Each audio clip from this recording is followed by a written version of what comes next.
दीक्षांत समारोह के पावन उपलक्ष्य पर, जिसमें माननीय बिहार के राज्यपाल की पावन उपस्थिति में हमारे BAMS bachelor of Ayurveda medicine science के उन सभी उत्तीर्ण छात्रों को विश्वविद्यालय बाबा साहेब भीमराव अम्बेडकर बिहार विश्वविद्यालय मुजफ्फरपुर के द्वारा डिग्री प्रदान की गई। बिहार के राज्यपाल राजेंद्र विश्वनाथ आर्लेकर गया पहुंचे। गया के करजरा में स्थित आयुर्वेद महाविद्यालय के दीक्षांत समारोह में शामिल हुए। इस महाविद्यालय के 65 पास आउट छात्रों को राज्यपाल राजेंद्र विश्वनाथ आर्लेकर ने सर्टिफिकेट का वितरण किया। वहीं इस मौके पर अपने संबोधन में बिहार के राज्यपाल राजेंद्र विश्वनाथ आर्लेकर ने कहा कि आज हमारे देश की आयुर्वेदिक चिकित्सा पद्धति को पूरा विश्व अपना रहा है। यह सौभाग्य की बात है। राज्यपाल ने आयुर्वेद और आयुर्वेदिक चिकित्सा पद्धति को बढ़ावा देने की बात अपने संबोधन में कही। गया के करजरा में स्थित स्वामी राघवेंद्राचार्य त्रिवेंडी आयुर्वेद महाविद्यालय और चिकित्सालय में सोमवार को BAMS के पास आउट छात्रों का दीक्षांत समारोह का आयोजन किया गया। इस दीक्षांत समारोह में मुख्य अतिथि बिहार के राज्यपाल राजेंद्र विश्वनाथ आर्लेकर रहे। इस मौके पर बिहार के राज्यपाल ने कहा कि आज हमारी भारतीय आयुर्वेद चिकित्सा पद्धति को पूरा विश्व अपना रहा है। दुनिया भर के लोग आयुर्वेद और आयुर्वेदिक चिकित्सा के प्रति जागरूक हो रहे हैं। यह हमारे लिए सौभाग्य की बात है। इस आयुर्वेद महाविद्यालय की स्थापना हुए 40 साल हो चुके हैं, किंतु अब तक कोई दीक्षांत समारोह का आयोजन नहीं किया गया था।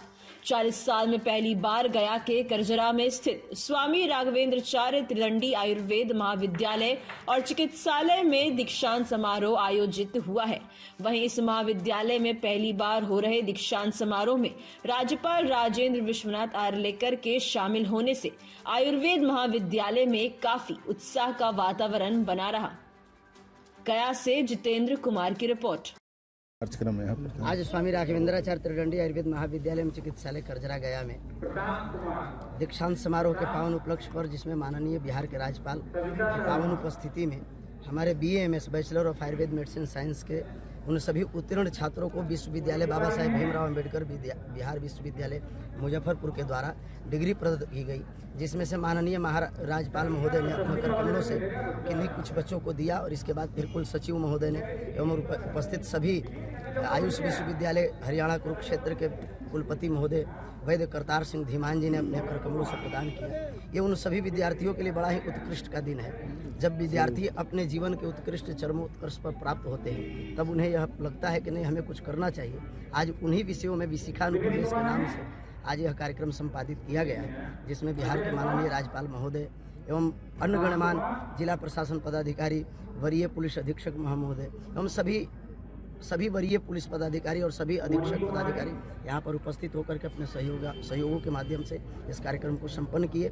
विशेष रूप से हम महाविद्यालय के सभी कर्मचारियों, विद्यार्थियों एवं सभी अपने प्रशासनिक पदाधिकारियों को बहुत बहुत हृदय से धन्यवाद करना चाहेंगे कि उनका काफ़ी सहयोग मिला इस कार्यक्रम को संपन्न करने में।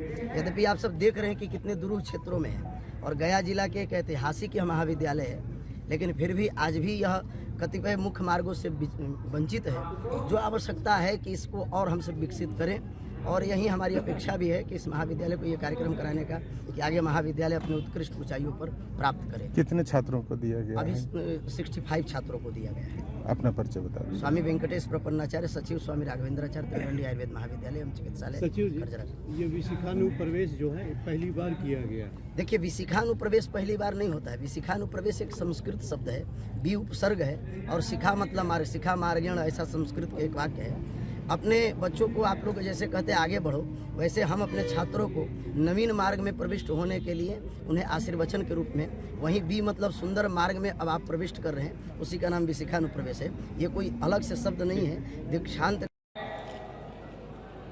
डिग्री है स्नातक की, आप आयुर्वेदाचार्य बने हैं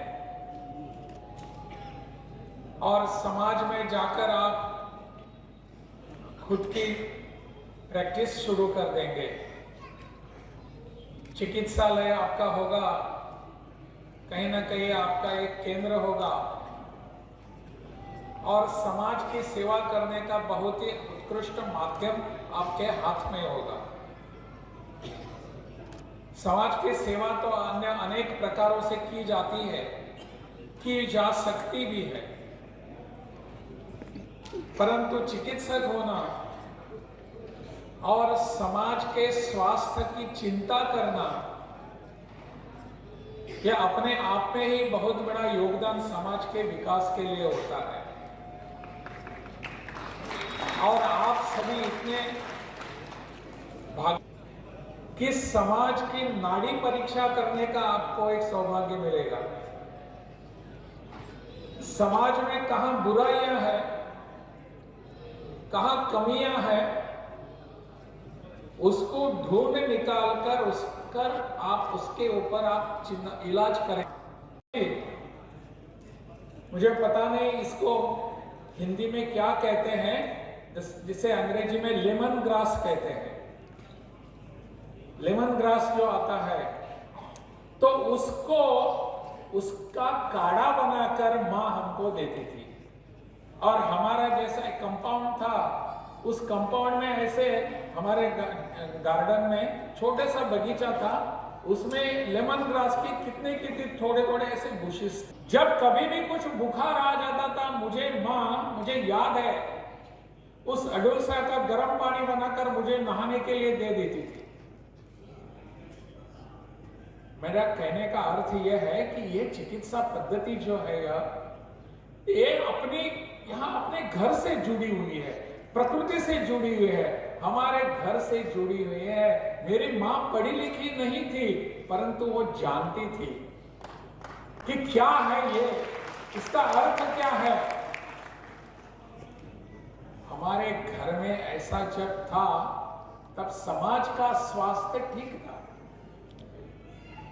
परंतु अभी हम ज्यादा पढ़ चुके हैं, ज्यादा हम पढ़ने लिखने हैं, हमको विदेशों से बहुत आकर्षण है, वहां की चिकित्सा पद्धति भी हमको अच्छी लगने लगी है। आई कब से ये चिकित्सा पद्धति बाहर से? जब यहाँ ब्रिटिश लोग आए तभी ना, लगभग 200 वर्ष हो चुके हैं अभी। उसके पूर्व तो ये चिकित्सा पद्धति हमने देखी नहीं थी। लेकिन ये जो अभी जो बाहर से मॉडर्न मेडिसिन की जो चिकित्सा पद्धति अभी आ गई एलोपैथी की, उसी को ही हम स्थायी रूप की चिकित्सा पद्धति मानने लगे हैं। सौर ऊर्जा हमारी ओरिजिनल ऊर्जा है। आयुर्वेद चिकित्सा पद्धति हमारी ओरिजिनल चिकित्सा पद्धति है, न कि और कोई। इसीलिए आयुर्वेद की चिकित्सा पद्धति जो है उसको अपनाने से हम पुनः एक बार प्रकृति से अपना नाता जोड़ते हैं, यही आवश्यक है। और आजकल हम देखते हैं, मैं एलोपैथी के विरोध में नहीं हूं, वही भी एक चिकित्सा पद्धति है, उसके भी अनेक उपयोग हैं, लाभ है, नहीं है ऐसा नहीं। परंतु आयुर्वेद को अगर हम अपनाएंगे तो पता चलेगा कि यही वास्तव में चिकित्सा पद्धति है। इसी को अपनाने की आवश्यकता है। आज हमारे राष्ट्रीय शिक्षा नीति चल रही है, पूरे देश भर में इसका प्रावधान हो चुका है, हमारे बिहार में भी है। राष्ट्रीय शिक्षा नीति हमने भी अपनाई है यहाँ, और स्नातक और स्नातकोत्तर जो शिक्षा है उन सभी विश्वविद्यालयों में हमने इसको लागू कर दिया है।